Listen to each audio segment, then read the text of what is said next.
තවත් මෙවැනි වීඩියෝ නැරඹීමට ඇදුරුතුමා channel එක subscribe කරන්න. ආයෝජනය කියන්නේ පුද්ගලයෙක් තමා උපයාගත් ආදායමින් ඉතිරි කරගත් මුදලක් යම්කිසි ආර්ථික ප්‍රතිලාභයක් අපේක්ෂාවෙන් ඵලදායී මාර්ගයක යෙදවීමයි. එහෙමනම් ආයෝජනයක් වෙන්න යම්කිසි ප්‍රතිලාභයක් අපේක්ෂාවෙන් ඵලදායී මාර්ගයක යොදවන්න ඕනේ. දැන් මේ ඉදිරි කිරීම සහ ආයෝජන අතර වෙනසක් තියෙනවා. දැන් බලන්න ඔයා ගෙදර රුපියල් ලක්ෂ 10ක් ඉදිරි කරලා තියෙනවා. අල්මාරියේ ලක්ෂ 10ක් තියෙනවා ඉදිරි කරලා. මේක ආයෝජනයක් නෙමෙයි. මොකද මේකට යම්කිසි ප්‍රතිලාභයක් ලැබෙන්නේ.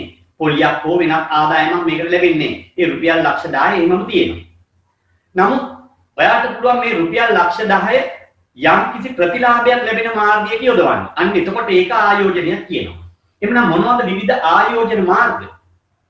ඔයාට පුළුවන් මේ රුපියල් ලක්ෂ 10 බැංකුවක ඉදිරි කිරීමේ ගිණුමක තැන්පත් කරන්න. එතකොට ඒකට පොලියක් ලැබෙනවා. එහෙම නැත්නම් ඊට වඩා වැඩි පොලියක් ලැබෙන්න ස්ථාවර තැන්පතු ගිණුමක තැන්පත් කරන්න පුළුවන්. ඒකත් ආයෝජන මාර්ගයක්. එහෙම නැත්නම් කොටස් වෙළඳ පොලේ කොටස් මිලට ගන්න පුළුවන්. ඒකත් ආයෝජනයක්. එහෙම නැත්නම් තමන්ගේම ව්‍යාපාරයක් පටන් ගන්න මේ මුදල ප්‍රාග්ධනීය වශයෙන් යොදවලා ව්‍යාපාරයක් පටන් ගන්න පුළුවන්. ඒකත් ආයෝජනයක්.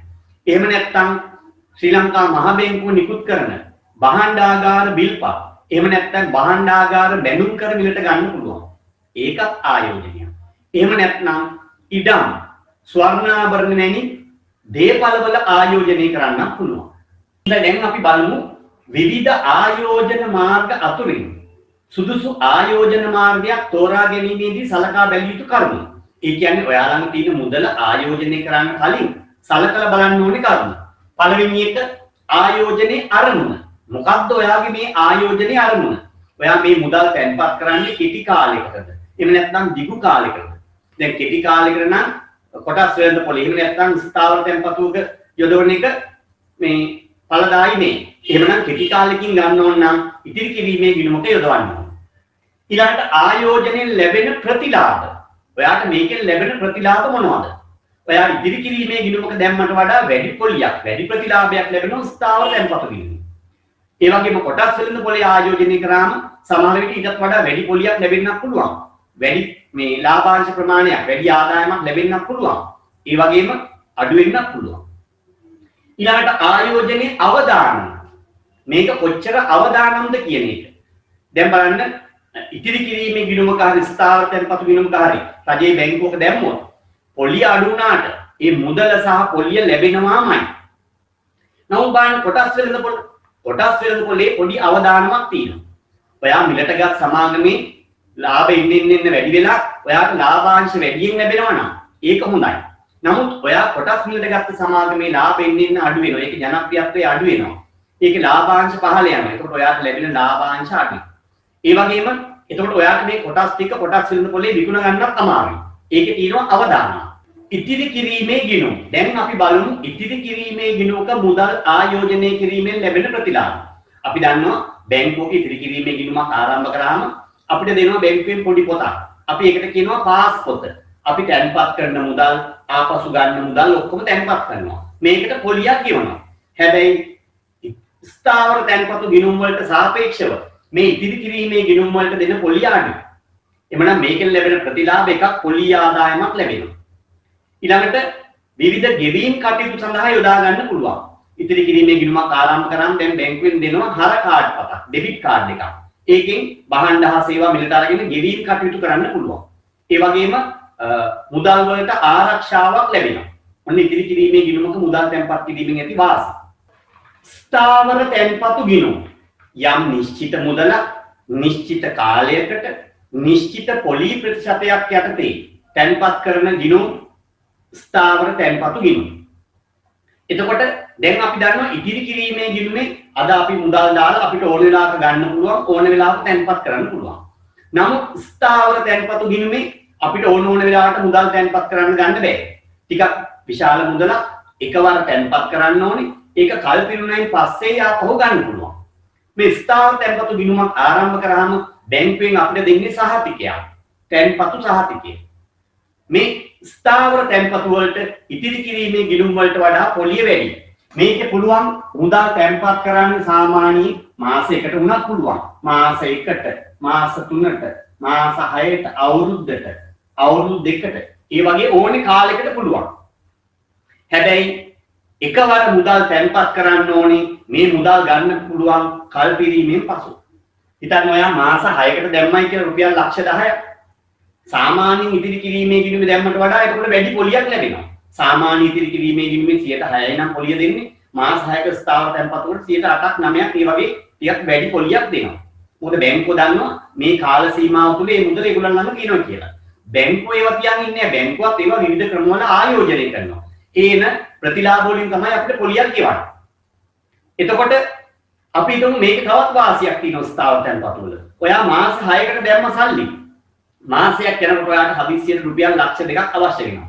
එහෙමනම් අර තැන්පතු අවලංගු කරලා මුදල් ගන්න පුළුවන්. ඒකට අර පොලිය නැතුව යනවා. බොහොම පොඩි පොලියක් ගෙවන්න. නමුත් ස්ථාවර තැන්පතුවේ තියෙන වාසිය මේ තැන්පතුව ඇපේක තියලා බැංකුවෙන් ණයක් ගන්න පුළුවන්. දැන් ඔයාගේ රුපියල් ලක්ෂ 10 බැංකුවේ තියෙනවා. ඒ ලක්ෂ 10 එහෙම තියෙද්දි තැන්පතු සහතිකයේ බැංකුවේ ඇපේක තියලා ලක්ෂ 2ක් ණයට ගන්නවා. මාසෙන් ඒ ණය ටික ආපහු බේරනවා. ඒකට බැංකුව පුංචි පොලියකුත් අය කරනවා. ඊට පස්සේ ඔයාගේ තැන්පතුව දිගටම තියෙනවා. ඒකට ඔයාට පොලි ලැබෙනවා බැංකුවේ. ඔන්න ස්ථාවර තැන්පතු ගිණුම් වල තැන්පත් කිරීමේ වාසිය. දේපල මිලදී ගැනීම. දේපල මිලදී ගැනීමත් ආයෝජනයක්. මේකේ වාසි ගොඩක් තියෙනවා. දේපල කියන්නේ ඉඩම්, එතකොට ස්වර්ණාභරණ වගේ ඒවා. මේවායි මිල එන්න නිතර ඉහළ යනවා. එතකොට මේවා ටික කාලයක් ක්‍රියාන් ඉඳලා ගත්තට වඩා වැඩි ගාණට විකුණන්න පුළුවන්. ඒකෙන් එනවා ලාභයක්. ඒකට කියනවා ප්‍රාග්ධන ලාභ. ඔන්න දේපල මිලදී ගැනීමෙන් එමනම් ප්‍රාග්ධන ලාභ ලබන්න පුළුවන්. ඊට අමතරව එම දේපල පරිහරණය කිරීමේ හැකියාව. අපිට ඉඩමක් කියලා මේ ඉඩමේ වගා කරගන්න පුළුවන්. right ඊළඟට දැන් කොළඹ ප්‍රදේශයේ ඉඩමක් තියෙනවා නම් ලක්ෂ ගණන් වියදම් කරලා ගොඩනැගිලි හදන්න ඕනේ. මේ ඉඩම දෙනවා වාහන නවත්වන්න. දවසට ඉතා විශාල මුදලක් ආදායමක් හොයන්න පුළුවන්. ඊළඟට හදිස්සියට මුදල් නැති වුණොත් මේ දේපල උකස් කරලා ඇපේක තියලා ණයක් ගන්නත් පුළුවන්. කොටස් වල ආයෝජනය. හෙවත් කොටස් පිළඳ පොලේ ආයෝජනය. දැන් අපිට පුළුවන් සමාගමක කොටස් පිළට ගන්න. මොනවද කොටස් පිළට ගන්නවා කියනවා? right කොටස් පිළඳ පොලේ ආයෝජනය කියන්නේ සමාගම් වල කොටස් පිළට ගන්න එක. සීමිත සමාගම්. එහෙම නැත්නම් සීමා සහිත සමාගම්. මේවා ප්‍රාග්ධනයේ රැස් කරන්නේ කොටස් නිකුත් කිරීමෙන් නැත්නම් කොටස් විකිණීම. සමාගම කොටස් විකුණනවා. ඒ කියන්නේ මොකක්ද? අපි දුක් මෙන්න සමාගම. මේ සමාගම කැලි කැලි වලට කරනවා. වාහන කැලි එකෙට විකුණනවා. බිත්ති කැලි එකෙට විකුණනවා. කොටස් විකුණනවා කියන්නේ ඒක නේ. එහෙමනම් සමාගම කොටස් විකුණනවා කියන්නේ මොකද්ද? සමාගමේ අයිතිය, සමාගමේ ප්‍රාග්ධනයයි කොටස් කරන්නේ. සමාගමේ ප්‍රාග්ධනය සමාන පංගු වලට බෙදෙනවා. ඒකට අපි කියනවා කොටසක්. හොඳයි. අපි හිතමු දැන් කීප දෙනෙක් එකතු වෙලා හිතුවා සමාගමක් ආරම්භ කරන්න ඕනේ කියලා. මේගොල්ලන්ගේ ප්‍රාග්ධනය මේගොල්ලන්ට ඕනේ රුපියල් ලක්ෂ 50ක්. අපි හිතමු ලක්ෂ 50ක ප්‍රාග්ධනයක් අවශ්‍යයි. ඊට පස්සේ මේගොල්ලන් මොකද කරන්නේ? මේක බෙදනවා රුපියල් 10 කොටස් වලට. රුපියල් 10 ගොඩවල් වලට. කොටසක් සාමාන්‍ය රුපියල් 10යි.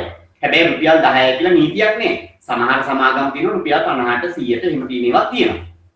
right. එතකොට ප්‍රාග්ධනයේ ලක්ෂ 50ක් ඕනේ රුපියල් 10 ගොඩවල් වලට බෙදුවා. එතකොට මේ ව්‍යාපාරයේ කොටස් 5 ලක්ෂයයි. right. කොටස් 5 ලක්ෂයක් තියෙනවා. ඒවා මහ ජනතාවට විකුණනවා. එතකොට මහ ජනතාවට පුළුවන් කොටස් ගන්න. කොටස් ගත්තහම මහ ජනතාවට දෙන්නේ මේ වගේ සහතිකයක් කොටස් සහතිකය. දැන් අපි හිතමු යම් කිසි පුද්ගලයෙක් ළඟ රුපියල් ලක්ෂයක් තියෙනවා. එයාට පුළුවන් මේ සමාගමේ කොටස් 10000ක් ගන්න. කොටසක් රුපියල් 10යි. එතකොට එයාට දෙනවා සමාගමේ මේ වගේ සහතිකයක්. එයාගේ නම ලිපිණිය දාලා සමාගමේ නම ලිපිණිය විස්තර දාලා එයාට මෙච්චර කොටස් අයිති කියලා දෙනවා ලියවිලා. එතකොට මේ සමාගමක කොටස් ගත්තාම ඒ කොටස් ගන්න පුද්ගලයෙක්ට මොකද්ද තියෙන වාසිය? ඇයි මේ කොටස් ගන්න? දැන් අපි හිතමු එයාගේ මේ රුපියල් ලක්ෂ 10යි. එයා බැංකුවක තැන්පත් කරා නම් එයාට මාස්පතා පොලියක් ලැබෙනවා. එහෙම නැත්නම් අවුරුද්ද අන්තිමේ පොලියක් ලැබෙනවා. ඒ වගේ කොටස් මිලට ගත්තාම තියෙන වාසිය තමයි අවුරුද්ද අන්තිමේ ලාභාංශ ලැබෙන. ලාභාංශ ලැබීම. right මොනවද ලාභාංශ කියන්නේ? සමාගමේ ලාභයෙන් කොටසක් තියාගන්නවා සමාගමේ දියුණුවට. ඉතිරි කොටස් හිමියන්ට දෙනවා. මොකද ඒගොල්ලන්ගේ සල්ලි වලින් මේ ව්‍යාපාරය කරන්නේ. මේ කොටස් හිමියෝ තමයි සමාගමේ අයිතිකරු හිමිකරු. ඒගොල්ලන් තමයි සමාගමට ප්‍රාර්ථනා දෙන්නේ. ඇයි ඒගොල්ලන් කොටස් මිලට ගත්තාම ලැබෙන මුදලින් තමයි මේ සමාගම කරන්නේ. එහෙමනම් සමාගමක් කොටස් කරන්නේ සමාගමේ අයිතිය නැත්තම් හිමිකම. එහෙම නැත්තම් ප්‍රාර්ථනා. right. මේ සමාගම් වල වගකීම් සීමා සහිතයි. වගකීම් සීමා සහිතයි.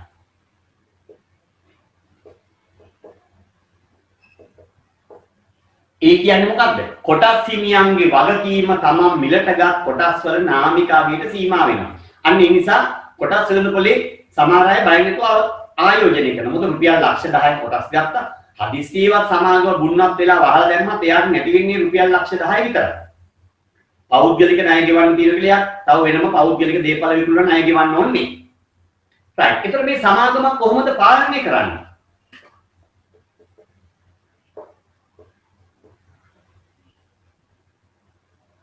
අධ්‍යක්ෂ මණ්ඩලයක් මගින්. right.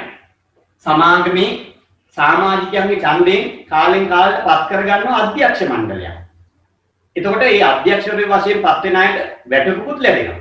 එතකොට මේ අධ්‍යක්ෂවරු තමයි පාලනය කරන්නේ. කොටස් සිනියන් 1000ක් විතර ඉන්නවා කියලා හිතමු. ඔක්කොම පාලනය කරන්න බෑනේ. අධ්‍යක්ෂ මණ්ඩලය පත් කරගන්නවා. එහෙනම් කොටස් මිලට ගන්න අයට තවත් වාසියක් තමයි අධ්‍යක්ෂවරයෙක් වශයෙන් පත් වෙන්න පුළුවන්. ඊළඟ තවත් වාසියක් ප්‍රාග්ධන ලාභ ලබන්න පුළුවන්.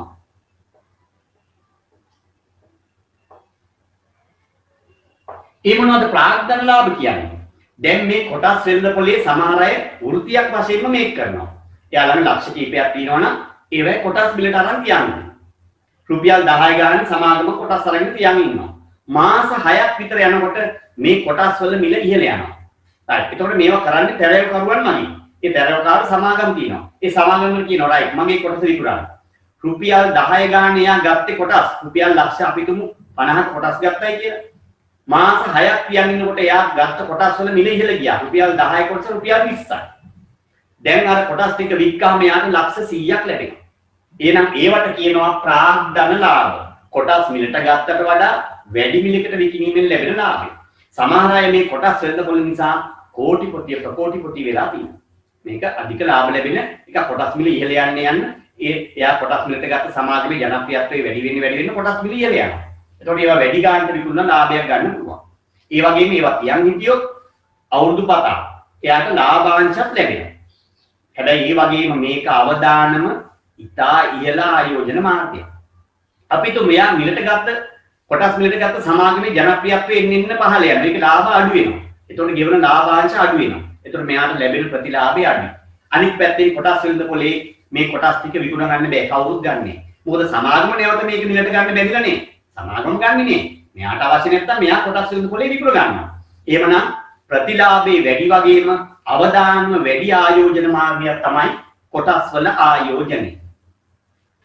ඊළඟට ශ්‍රී ලංකා විනිමය හා සුරැකුම්පත් කොමිෂන් සභාව. කොළඹ කොටස් වෙළඳපොළ කටයුතු අධීක්ෂණය හා විධිමත් කිරීම සඳහා පාර්ලිමේන්තු පන්තක් යටතේ ශ්‍රී ලංකා විනිමය හා කොමිෂන් සභාව පිළිටවල තියෙනවා. right? එහෙනම් කොළඹ කොටස් වෙළඳපොළේ කටයුතු අධීක්ෂණය කරන්න පිළිටවපු ආයතනය තමයි ශ්‍රී ලංකා විනිමය හා සුරැකුම්පත් කොමිෂන් සභාව. කොළඹ කොටස් හුවමාරුව. කොටස් වෙළඳපොළ කියන්නේ කොටස් මිලට ගැනීම විකිණීම සිදුවන ස්ථානය. ඒ කොටස් වෙළඳපොළේ කටයුතු මෙහෙවනු ලබන්නේ වෙන්න මේ කොළඹ කොටස් හුවමාරුව. මේක සමාගමක්. මේ සමාගම විසින් තමයි කොළඹ කොටස් වෙළඳපොළ මෙහෙවන්නේ. කොළඹ කොටස් හුවමාරුව. භාණ්ඩාගාර බිල්පත්. මොනවද භාණ්ඩාගාර බිල්පත් කියන්නේ?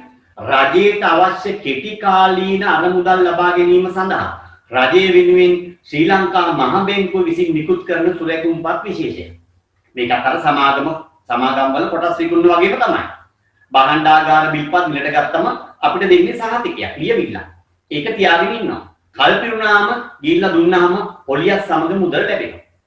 right. රජයකට කෙටි කාලීන මුදල් අවශ්‍ය වෙනවා. රජයකට ඕන විදිහට මුදල් වියදම් කරන්න බෑ. ලබන අවුරුද්දේ වියදම් කරන මුදල් මේ අවුරුද්දේ අයවැය ලේඛනයෙන් වෙන් කර ගන්නවා. අපි තුමු මේ අවුරුද්දේ වෙන් කරගත්ත මුදල් මදි. එතකොට ඊළඟ අයවැය වෙනකන් ඉන්න බෑ. දැන් සෞඛ්‍ය කටයුතු සඳහා වෙන් කරන මුදල් මදි. එතකොට රජය කෙටි කාලිනව ණයට ගන්නවා. ගන්නේ කොහොමද? මහ ජනතාවගෙන් ගිහලා ණයට ඉල්ලන්න බෑ. මහ බැංකුවට කියන අපිට මෙන්න මෙච්චර මුදලක් ණයට ඕනේ. කෝටි මෙච්චරක් ඕනේ. මහ බැංකුවක් සාමාන්‍යයෙන් මුදල් නිකුත් කරන්නේ නැහැ. එතකොට රටේ උද්දමනය ඇති වෙනවා. ඒ නිසා රටක මුදල් නිකුත් කරන්නේ එහෙම ලේසියි. මහ ජනතාව ළඟ තියෙන සල්ලිම අරගෙන තමයි රජයට ණයට දෙන්නේ. කොහොමද මහ ජනතාව ළඟ තියෙන සල්ලි ටික ගන්නෙ? භාණ්ඩාගාර බිල්පත් නිකුත් කරනවා. මේවා සාමාන්‍යයෙන් වර්ෂයට වඩා අඩු කාලයකට මාස 3ට මාස 6ට අවුරුද්දට. එතකොට මේ භාණ්ඩාගාර බිල්පත් නිකුත් කරාම ඒවා අපිට මිලට ගන්න පුළුවන්. හැබැයි මේවා භාණ්ඩාගාර බිල්පත් අපිට ගිහිල්ලා මහ බැංකුවෙන් පොලිමේ ඉඳලා මිලට ගන්න බෑ. මේවා දෙන්නේ බලයලත් අලෙවි නියෝජිතයන්ට. කෝටි ප්‍රකෝටි ගණන් එකපාර දෙන්නේ. සාමාන්‍යයෙන් වාණිජ බැංකු තමයි ප්‍රධානම බලයලත් අලෙවි නියෝජිතයන් වශයෙන් කටයුතු කරන්නේ. එහෙමනම් අපි භාණ්ඩාගාර බිල්පත් මිලට ගන්න ඕන ඒ වාණිජ බැංකු වලින්. එතකොට මේකට සාමාන්‍ය ඉතිරි කිරීමේ ස්ථාවර තැන්පතු ගිණුම් වලට වැඩි පොලියක් හිමි වෙනවා. ඒ වගේම එහෙනම් පළවෙනි මාසයේ වැඩි පොලිය ආදායමක් ලැබෙනවා. ඊළඟට රජයේ නිකුත් කරන නිසා වැඩි ආරක්ෂාවක් තියෙනවා. අවදානමක් නැහැ. දැන් පෞද්ගලික අංශයේ මූල්‍ය සමාගමක අපි සල්ලි යොදවලා සමහර විට මූල්‍ය සමාගම වුණාක් වුණා. ඒ කියන්නේ බංකොලොත් වුණා. අපිට පොලියක් නෑ දාපු මුදලක් නෑ. නමුත් භාණ්ඩාගාර බිල්පත් රජයෙන් නිකුත් කරන්නේ අනිවාර්යයෙන්ම මුදල ලැබෙනවාමයි. වගකීම් සීමා රහිතයි. ඊළඟට ඕනෑම අවස්ථාවක මුදල් කරගන්න පුළුවන්. අපිට මේක තියන් හිටිය සල්ලි අවශ්‍යතාවයක් තිබුණා ආපහු බැංකුවට විකුණලා සල්ලි ගන්න පුළුවන්. එහෙමනම් භාණ්ඩාගාර බිල්පත් කියලා කියන්නේ මොනවද? රජයට අවශ්‍ය කෙටි කාලීන අරමුදල් රැස් කර ගැනීම සඳහා රජය වෙනුවෙන් ශ්‍රී ලංකා මහ බැංකුව විසින් නිකුත් කරන සුරැකුම්පත් වර්ගයක්. ආයෝජන කළඹ. ආයෝජන කළඹ කියන සංකල්පයක් ඇති වුණා. ඒකෙන් කියන්නේ මේකයි. Taman ළඟ තියෙන මුදල් එක ආයෝජන මාර්ගයක යොදවන්නේ නැතුව විවිධ ආයෝජන මාර්ග කිහිපයක යොදවන්න කියන එක. එතකොට ආයෝජනයේ තියෙන අවදානම අඩුයි. දැන් අපිට ඔයාලගේ රුපියල් ලක්ෂ 100ක් තියෙනවා. මේක කොටස් වෙළඳ පොලේ ආයෝජනය කරනවා. ඒ සමාගමේ කොටස් මිල පහළ ගියා. කොටස් ටික විකුණන්නත් නැහැ. ඔයාලට ලාභාංශයක් නැහැ. ජීවත් වෙන්න විදියකුත් නැහැ. අවදාන. දැන් මේ ආයෝජන කළඹ සංකල්පයෙන් කියන්නේ ලක්ෂ 100ක් තියෙනවනම් ලක්ෂ 25ක් කොටස් වෙළඳ පොලේ යොදවනවා. තව ලක්ෂ 25ක් පොලිය අඩුණා ස්ථාවර තැන්පතු ගිණුමක තැන්පත් කරනවා. මේ මුදලයි පොලිය ලැබෙනවනේ. තව ලක්ෂ 25ක් ඔයා ව්‍යාපාරයක් පටන් ගන්න ප්‍රාග්ධනීය වශයෙන් යොදනවා. අවදානමක් තියෙනවා. නමුත් උත්සාහය වෙලා වැඩි ලාභයක් ලබා ගත්තොත් ප්‍රතිලාභ වෙන්නේ. තව ලක්ෂ 25ක් භාණ්ඩාගාර බිල්පත් වල මිලට ගන්නවා. අන්න ඒ වගේ එකම ආයෝජන මාර්ගයක ආයෝජනයේ නොකොට විවිධ ආයෝජන මාර්ග කිහිපයක ආයෝජනය කිරීමට කියනවා ආයෝජන කළඹ. එතකොට ආයෝජනයේ තියෙන අවදානමානි එක පාරකින් පාඩු වුණා අනිත් ඒවායි ප්‍රතිලාභ ලැබෙනකොට ආයෝජනයේ අවදානම අඩුයි. ආයෝජන වල ප්‍රතිලාභය සහ අවදානම අතර ඇති සම්බන්ධතාවය බලමු. ප්‍රතිලාභය ඉහළ නම් අවදානමද ඉහළය. ප්‍රතිලාභය පහළ නම් අවදානමද පහළය. ආයෝජනයේ ලැබෙන ප්‍රතිලාභ වැඩි වෙන්න අවදානමත් වැඩි. කොටස් වෙළඳ පොලේ ප්‍රතිලාභ වැඩි. හැබැයි අවදානමත් වැඩි. ස්ථාවර තැන්පතු ඉදිරි කිරීමේ ගිණුම් ප්‍රතිලාභය අඩුයි. අවදානමත් අඩුයි. එහෙමනම් ප්‍රතිලාභය ඉහළ නම් අවදානමත් ඉහළයි. ප්‍රතිලාභය පහළ නම් අවදානමත් පහළයි. වීඩියෝ ඔබට වැදගත් වුණා නම් ලයික් එකක් කමෙන්ට් එකක් දාන්න. ස්තුතියි.